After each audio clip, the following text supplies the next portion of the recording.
Tingnan nyo guys, ang place dito, oh, napakaganda. Ang ganda ng lugar niya. Tsaka ito, oh, akala ko naka-design lang po yung gown dito, oh. Ayan po guys.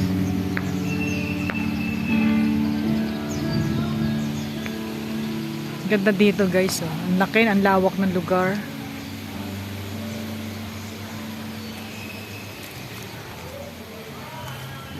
Dito po gaganapin yung reception ng ating debutant party mamaya po guys.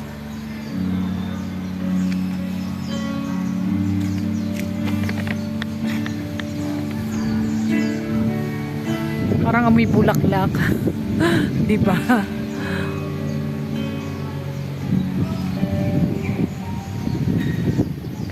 Shh! Say hi! Hi! Sakay na. Thank you for your watching guys. Ang ganda ka talaga nito, oh. Thank you guys. Thank you for your watching. Lakas ng hangin, oh.